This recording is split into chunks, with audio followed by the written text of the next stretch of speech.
Women doctors, we hear you. We know your struggles. We know what it's like to be a female doctor in this dominant world. And guess what? Dr. Summer Casmel and myself teamed up together and created Women Dentists Connect. We wanted to create a safe, educational, and inspirational place to come and ask those crazy questions that you don't want to ask. We know that being a female doctor is different than it is for male doctors. You just have different issues, different questions, different concerns. So Dr. Summer Casmel and I are actually hosting a live event in beautiful Scottsdale, Arizona on October 11th and 12th. This is for women doctors and their teams. We're talking business. We're talking issues that female doctors face. We're talking team breakouts, how to really rally your team. And we're giving you hundreds of tangibles that you can take home and implement Monday morning. We're also having an amazing lineup of speakers where you'll actually get CE for attending. So come on in. We can't wait to see you. We only have a handful of people that we're allowing in. So run on over to womendentistconnect.com. Use the coupon code podcast to get the Dental 18 family coupon. Guys, I cannot wait. I would love to see you there. I'd love to connect with you, learn from you, and share. So hop on over Women Dentist Connect. I can't wait to see you in October.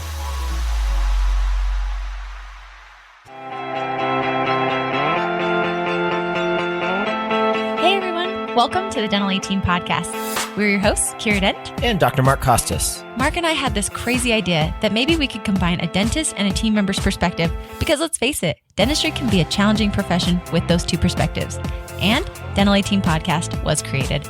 I'm a practicing dentist, a multiple practice owner, a dental performance coach, and the founder of the Dental Success Institute. I've been a dental assistant, treatment coordinator, scheduler, biller, office manager, current practice owner, and international dental consultant. Mark and I don't just understand you, we are you. Our goal is to positively impact the world of dentistry by sharing our lessons learned from the road in hundreds of dental offices. Two perspectives, one mission, to help dental professionals reach their full potential. Welcome to the Dental 18 podcast.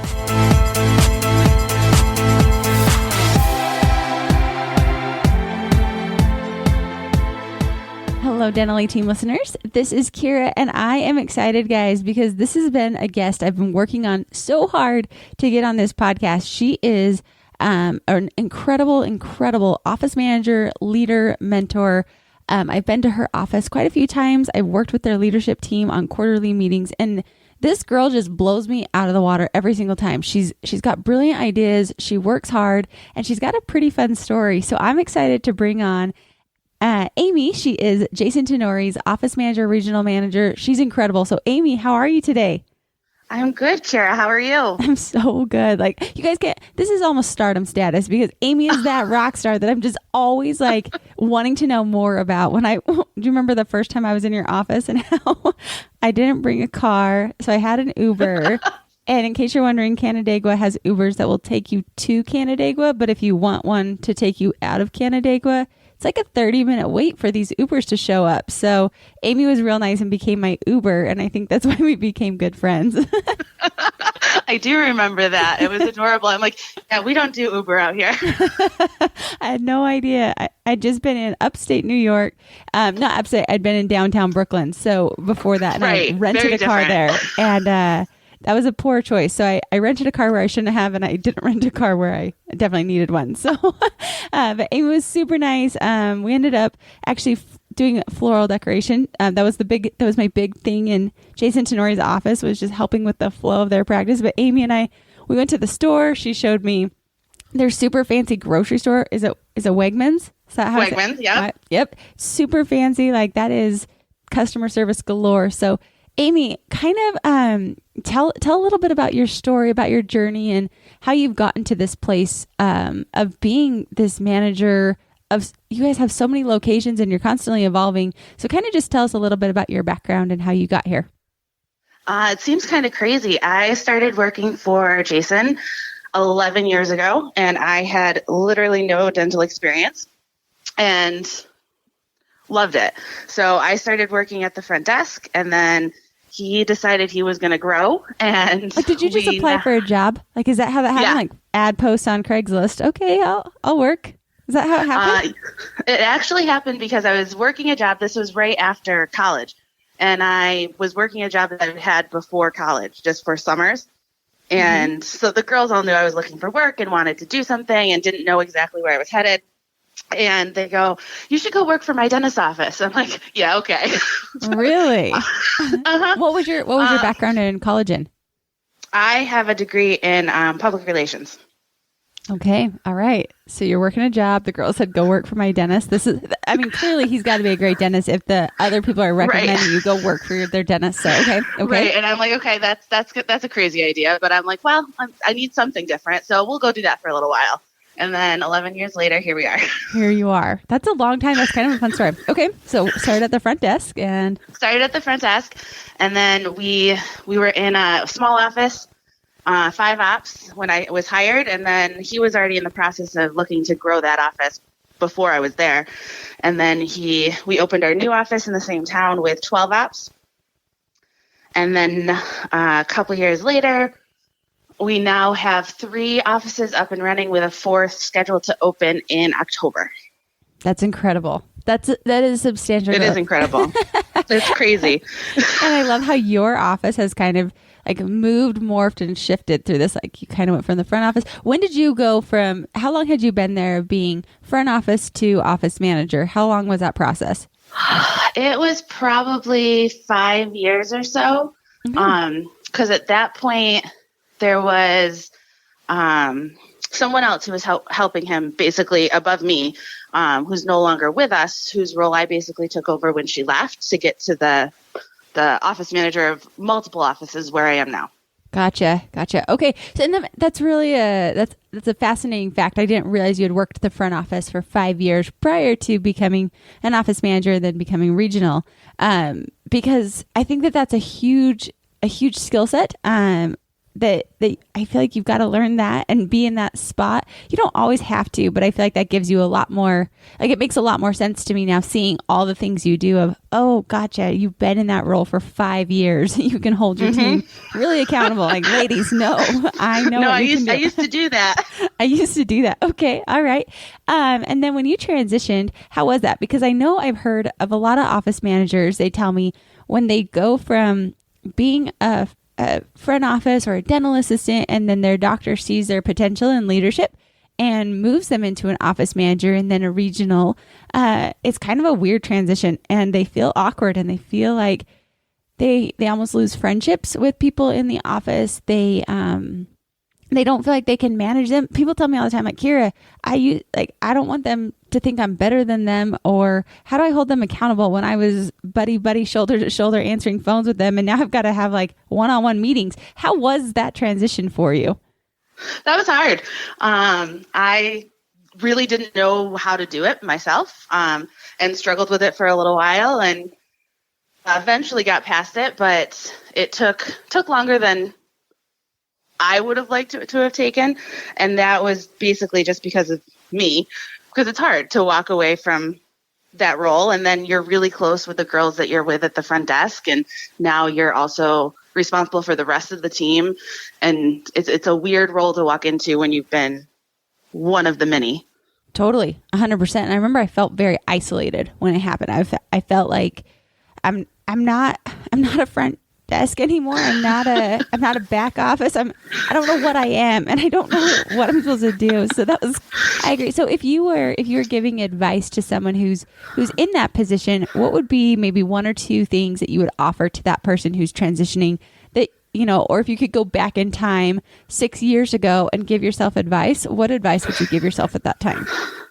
I would talk about it more, because you were just part of that team. And instead of trying to take on this role and become this new person overnight, be honest and talk about the struggles that you're having with it and how they need to grow with you and work on it together. Because I did not do that, and I should have. I like that. I like that at Den. I think sometimes in leadership, I know I was very, very young when I became an office manager, and I was intimidated. I felt like I needed to have all the answers. I felt like a good leader knew everything, and they never were vulnerable. And that's what I had like conjured up in my mind a good leader was. And Amy, in our emails that we've gone back and forth, I remember you said something about how showing that and taking ownership for things actually is a true sign of leadership as opposed to a weakness. And I agree. When I started becoming a business owner, dude, I'm vulnerable all the time. Like, guys, I don't know the answer and I need help with this. And every problem that happens, I'm like, yep, my fault, or give me advice and help me be a better leader. But yet, yes, when I then you usually get a better answer.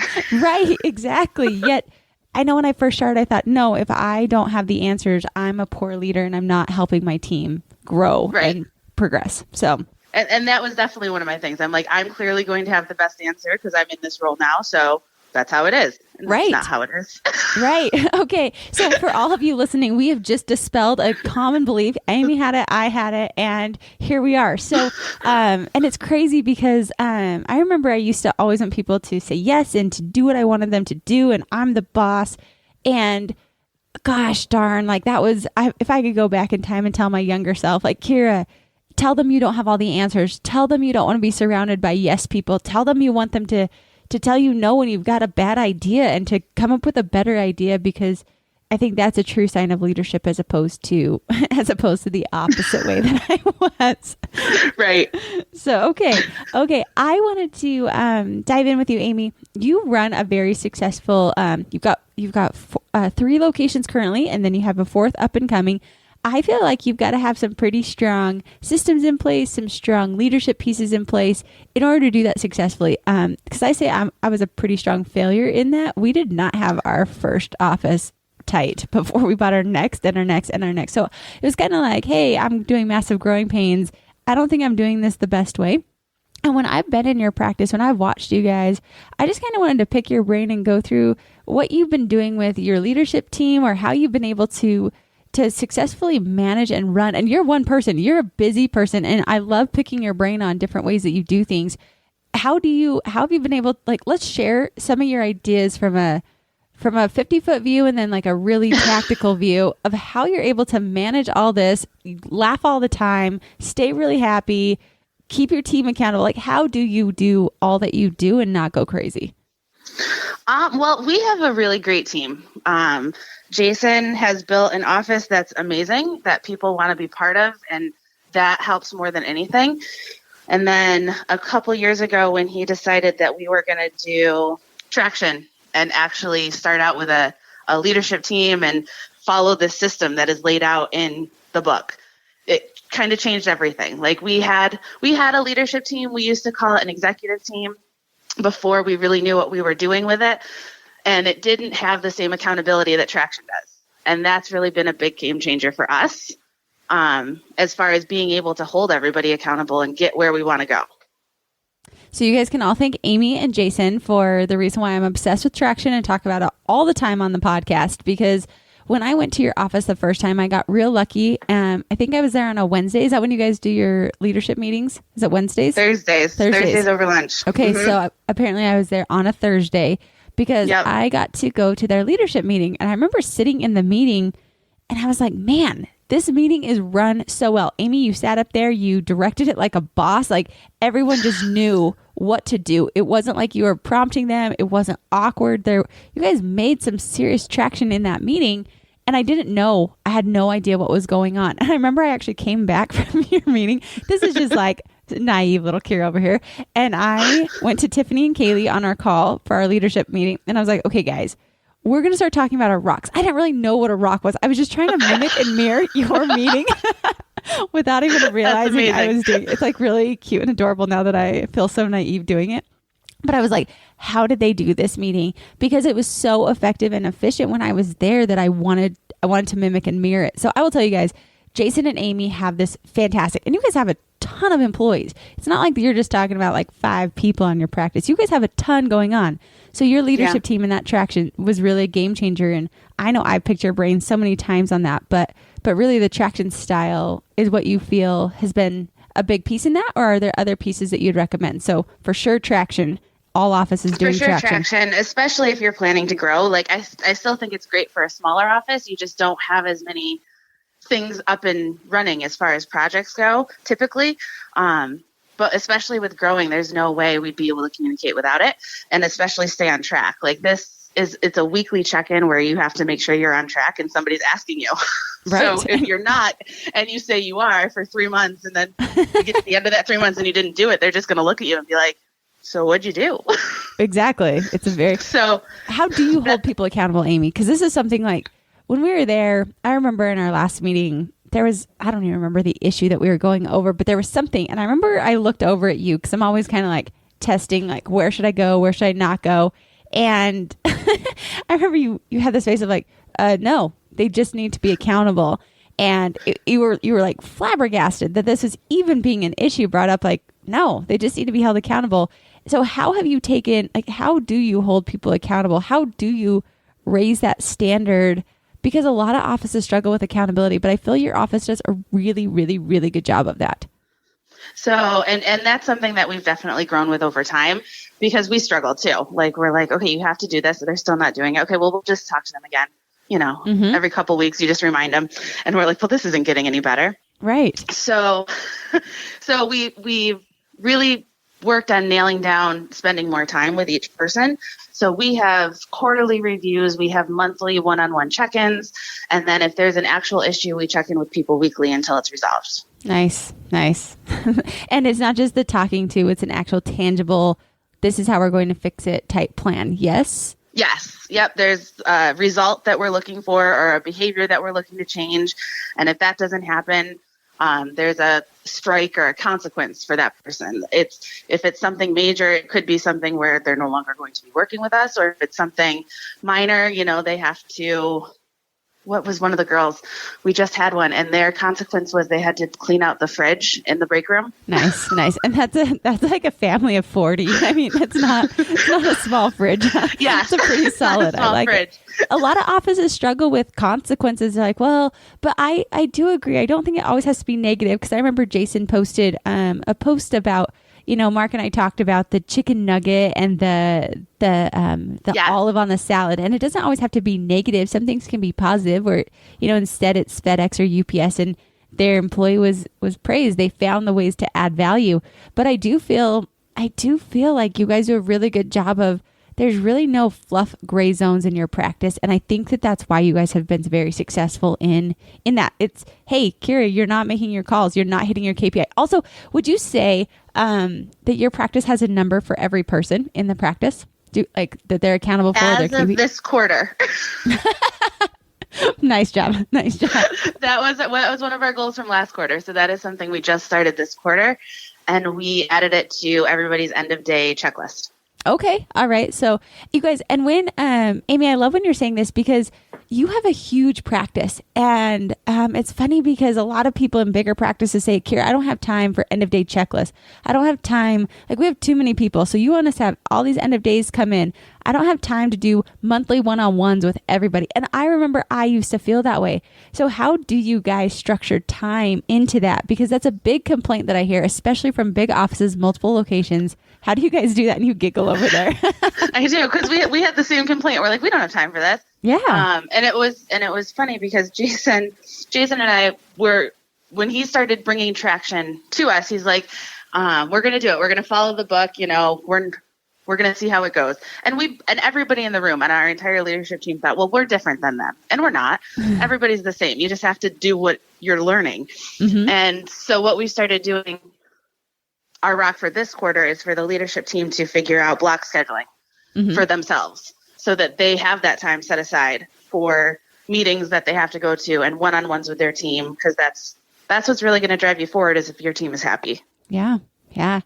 I love that you just dispelled another myth out there of my practice is different. And Jason and I remember we were talking before I went out for the meeting. He's like, Kiera, I keep thinking I'm above the law of this book, and that we don't need to do that part. Remember how we even did the quarterly meeting my first time with you guys, and we did it reverse. We actually went to problem solving instead of setting our rocks. And you guys, we did. It didn't go as well of a quarter as it did other times, because we didn't follow it. We thought we were different. We thought we could do it differently. It made more sense. We have a better solution than this time-tested book. We're clearly different. We're not. Clearly.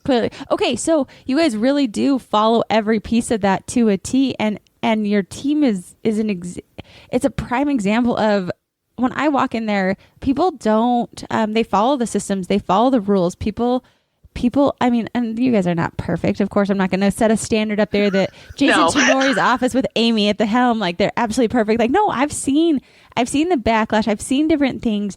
But I like to hear that when people are not being accountable, it's they they're called in. They have the monthly one-on-ones. They've got the quarterly reviews. And another thing I think is important for people to know about your practice is one of your core values and the things you guys look. What is your an employee retention is a goal you guys have of the company, right?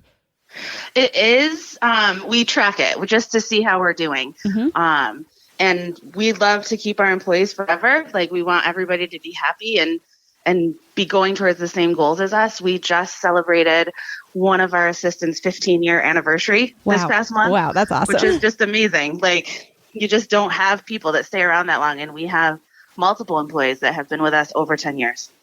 That's incredible. So I wanted, and the reason I wanted to bring that out is because a lot of people think that if they hold their team accountable, they have consequences or there's actual follow through on certain like negative behaviors that we're trying to break, that they're afraid that their team will just be this crazy mayhem and it's all going to be negative and people aren't going to want to work there.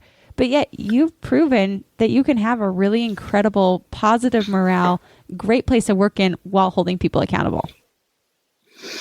Absolutely. And we've definitely grown over the years and we've had employees come and go, but the ones that stay and are there long term are awesome. I love it. And I also love that I know you guys you've had to make some of those hard decisions when you realize an employee's not following the path that you want to go. I mean, I always say our ship, our boat, we're rowing in this direction. And if you don't want to row with us, you don't want to go to the destination we're going, that's okay. There's other boats that go different directions. But at the end of the day, we need you on board rowing with us. Otherwise, you're rowing against us.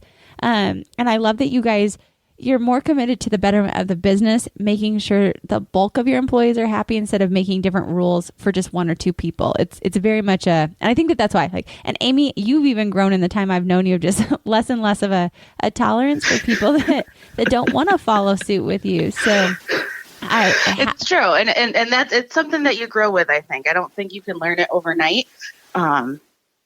Until you're in some situations, especially with a team. Like, when I started working there were 8 of us or 9, and now we have 45. I told you when I said a family of 40, I was kind of making it up, but no, 45 people. It's awesome. 45. No big deal.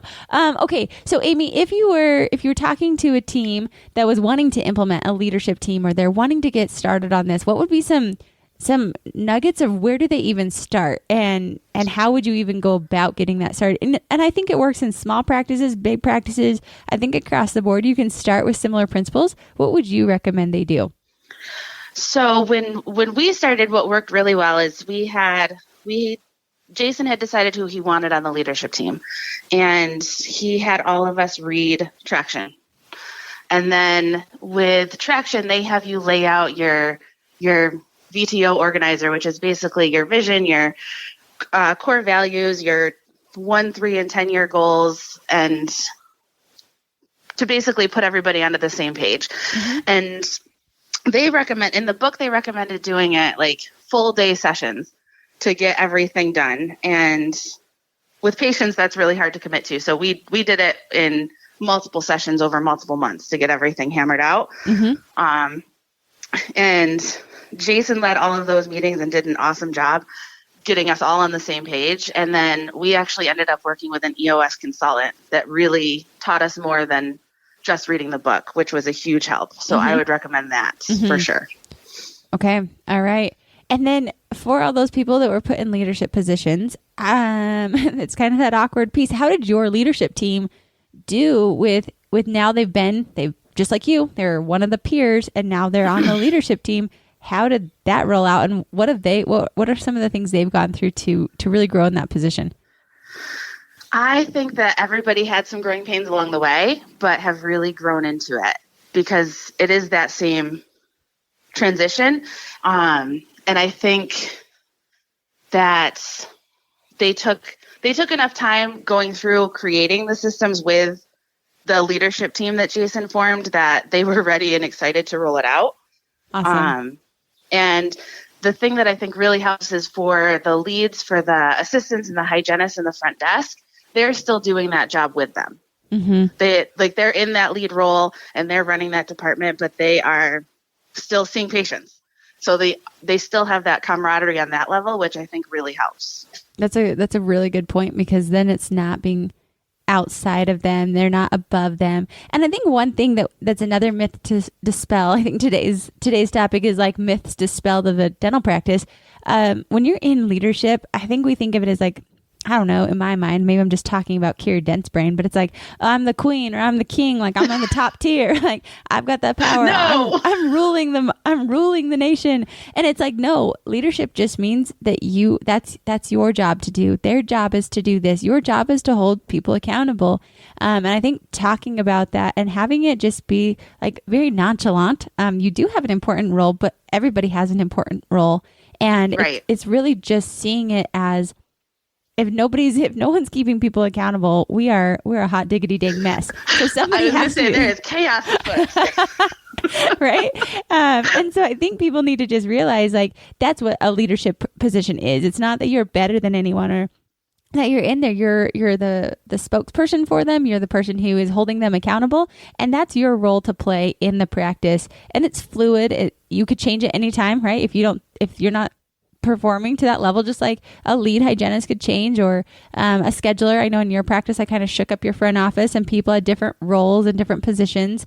Everything in the dental practice is fluid. We just want to have the best. Another office manager, she put it a really cool way. She said, we want to have a 5-star patient experience while also having a 5-star employee experience. And sometimes that means moving around. So, okay. So working alongside the EOS model, doing traction. Any other tips for big practices? Any other little nuggets that you've learned along the way, Amy, that you would think, hey, if I could go back or I could coach an office manager, or you know what, if I could go back and see myself 5 years ago, what would be 1 or 2 key things that I wish I could tell myself or somebody else? Oh gosh, it's so funny because I'm still thinking of things that I want to do to be better. Oh, so, okay. So like, I'm like, that one out we there. need this more concise, like training, like our training schedule between multiple offices, and how am I going to put together everything so it's exactly the same from office to office. But if I was looking back, I'd say I wish we had a better, like it really comes down to how much we talk to each other now, because we communicate so much that I don't like, I'm like, how did we do this before we talked every single week? Or how did we do this before we had Slack? Because we use that to communicate with the entire team. And it's crazy to think back and look. And I've heard, like, we used to email. Email was bouncing back and forth between 8 different people all the time. And now Slack just keeps it all so organized. So it's all these little things that have brought us closer together when we're traveling. Okay. All right. So I want to actually, since you just brought that up, what things are you working on, or what things are you like, I want to get better at that? What are some of those? Because I think that's also fun. I mean, when people get on the podcast, it's kind of like, yeah, we're doing all these great things, but I also love that you're like, oh, I'm thinking of all the things I want to improve on. What are some of those things that you're currently wanting to work on or implement or improve? So we actually came to the class over at the mastermind group for the SOP manual a couple years ago. And we finished ours, and it's great, except for the fact that anytime you change one thing, you have to change the whole manual. So Jason had found another post that somebody was talking about, a website where you could house everything for training, because we have a system for training, but I hate file storage systems in Windows. Like everything's in a folder and you have to change it. This puts it all on a website so you can go through and track it all. So it's just something that we want to get to. I will put that out there for you, Amy. Give me 2 months. Give me to the end of Q3 before you jump, because that entire manual that you've already done, I'm right on the iceberg of having it all online for you guys. So before you jump on that, unless you really want to, it's about to be rolled out, and I've got a whole training process for you on that. That's going to be pretty rad. That's Kiera's little workshop over here. So, I might just have to wait and see that. I'm just throwing it out there. If you don't want to do all that work, there might be an easier solution for you. But if I'm not done by September 30th, have at it, and I'll tell you all the knowledge I know on that. But okay, online training, I agree, because the SOP manual, that was my thing. I realized it's a paper document. It's great. It's fantastic, and that's what it's been before. But now we're into a spot of like websites and tracking and re-credentialing people and making sure they're doing this training. So I completely agree with you that I think it's a benefit in case anything happens with that website, but at the same time. Right. Absolutely. And then we just little stuff that I didn't think of when you open multiple offices, like you're going to have an alarm code that's different at each place and you need to know who knows which one and just tracking stuff like that. Right. Okay. So Amy, I'm going to pick your brain. You have 4 locations right now. I feel like it's the constant, urgent versus important. So things are constantly coming to you. What are some of your tips that you do, or what are some of the ways that you streamline, organize, and execute on the biggest projects you yourself? Because I know you're probably constantly being bombarded. How do you yourself keep yourself organized, moving forward, and taking care of the most important things versus just all the little urgent things? What do you do? So I was definitely famous for getting bogged down in what was being thrown in my face right then. Like, the computer in Op 6 isn't working. I'm like, okay, well, I have to go deal with that right now. Mm-hmm. And so the one thing that we've started just this quarter and I love is I have a morning where I work from home so I can get all of that project stuff done and not have anyone walking into my office to ask a question. Nice. And that's the biggest thing for me, is just having that time away to actually focus on what I need to do. I do like it. I think it's a really smart idea. And so if you're in an office, some people don't have the luxury of working from home. That's not something that your practice could do. Right.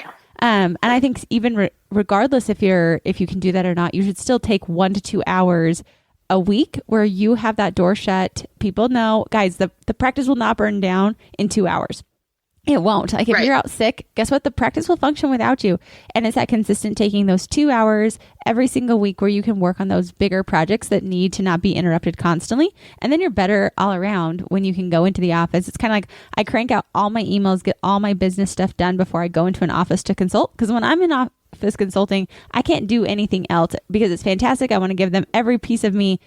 And that's you guys as office managers and as leads in there. But taking like 1 or 2 hours, even if you're a dental assistant or a hygienist or a doctor, setting aside 1 hour, maybe even 30 minutes at the beginning. You guys, people will not burn down. The practice will not, people are not going to hate you if you take a 30-minute block every single week to make sure ordering has been done correctly and that you can get your assistant check-ins done or whatever it needs to be, but really working on those bigger projects. I think that's a great idea, Amy. Any others?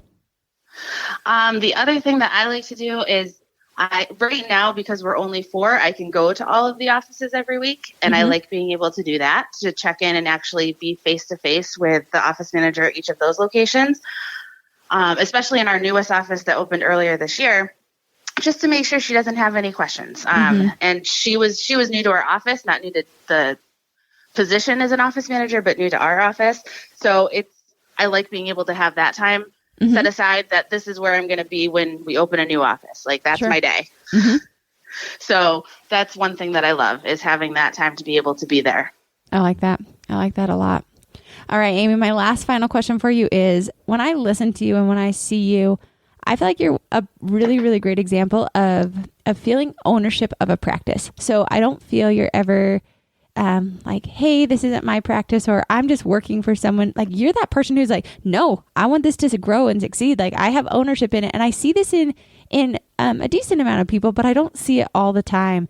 So I'm super curious, like, what has happened? I know you as a person, that's just who you are. You're a hard worker. You wake up early, you go to bed late, you care about things. I mean, you still have a ton of fun. So I think a lot of it has to do with who you are, but I also am curious, like, what has helped you evolve into that ownership mentality where you really do feel that these practices are yours? And because a lot of people ask me, like, how do you train, or how do you coach that, or how do you attract that? So what is it for you with that?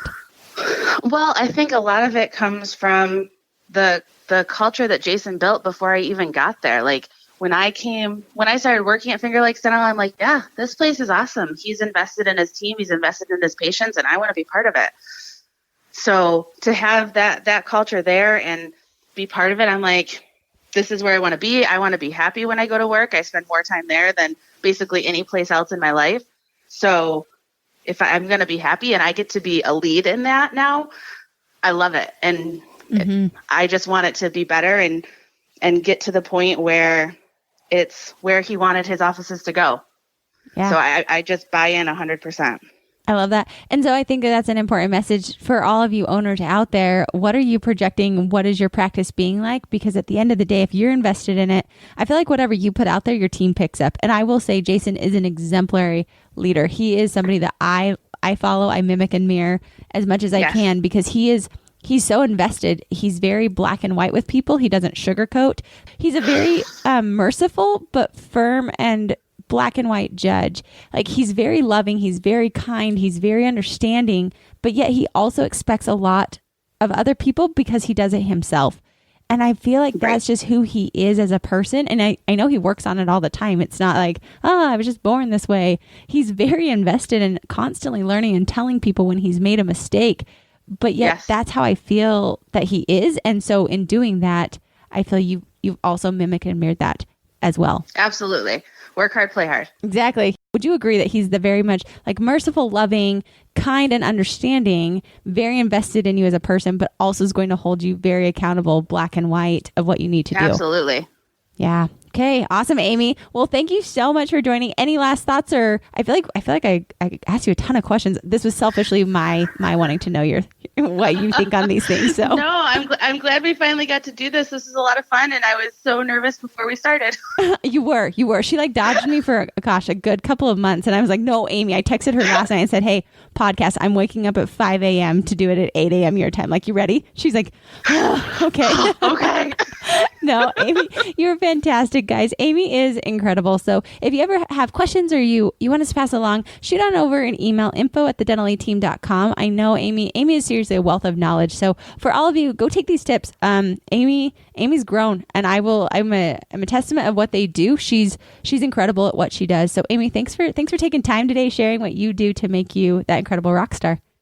Oh my God. Thank you, Kiera. I love it. I love working with you. This has been fun. Awesome. Yeah, you're welcome. Now you get to push play on this podcast and be like, I won't listen. It's okay. I did not listen to the bulk of my podcast when I first started podcasting. So, oh man. Thank you so much, Amy. And thank you all Dental A Team listeners. And I'll catch you next time on the Dental A Team podcast. And that wraps it up for another episode of the Dental A Team podcast. Thank you so much for listening, and we'll talk to you next time.